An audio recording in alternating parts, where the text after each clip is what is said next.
Ciao, welcome to Beatspot, I'm Marco, and in this video I'm reviewing Naturaliser by Rast Sound.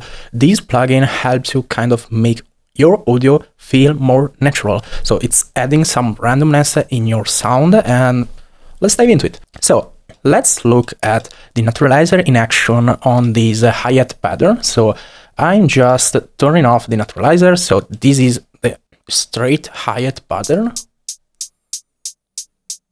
So it's like straight, no variation, it's not interesting at all. So now let's see how this plugin can help us.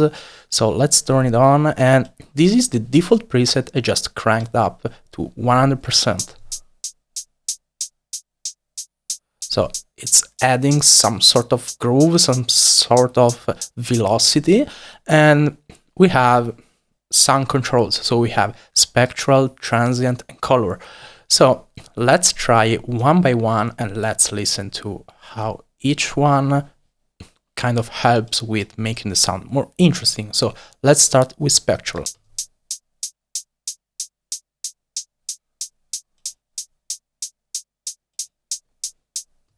We also have this speed thing. So we have an hertz kind of rate and also a BPM like linked thing.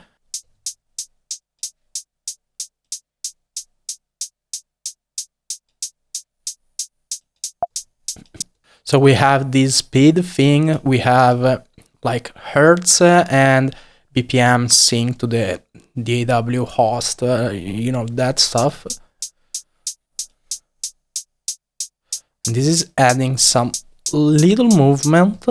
And we also have this extreme button. So it's adding some sort of low pass. And then let's look at transient.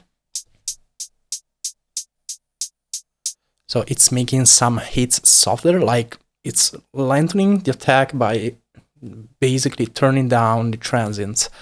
Then let's look at the color.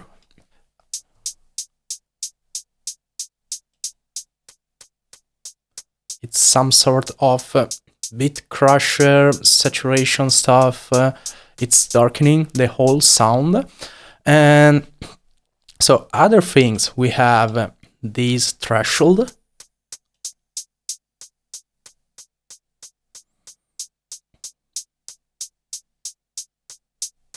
That helps us setting like the threshold at which this plugin operates.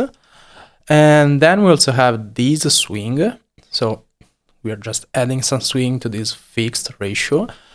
Then we also have this input sense.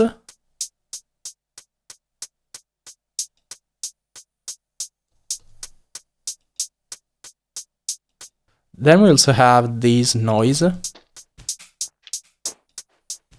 So it's adding this sort of noise, and this input sense. So input sensitivity is an on-off switch for the noise knob to be only active if there is audio signal input. Okay, so that makes sense. Now let's just try it on other sort of stuff. So we have this whole drum loop. So this is the drum bass without the naturalizer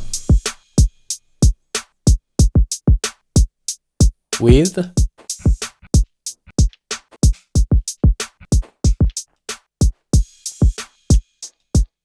so it's making some sort of difference. It's not really much the case for this type of beat, but I mean, it can really make the difference if you are making some sort of boom bap, lo-fi, and those like more lively, more analog-like sort of genres. It can also do some work on house, hi-hats, perks, and all that stuff. You have the kick and the snare that are going straight, but you want some swing, some like movement, some life in everything that's around the kick and the snare.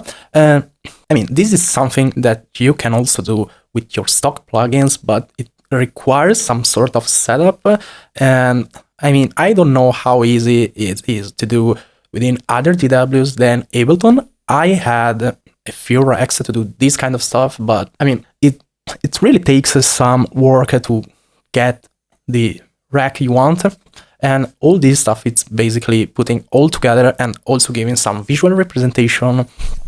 And that's nice for the price point this plugin is. And this kind of plugin can also work on like guitars, plugs, strings, piano, I mean, whatever kind of sound. I'm not sure about vocals. That shouldn't really make a difference. I actually think that's not the case unless it's some sort of vocal chop. So you want the whole vocal chop to sound more lively and not like stabbish as it usually is if you don't process or map it, produce it nicely.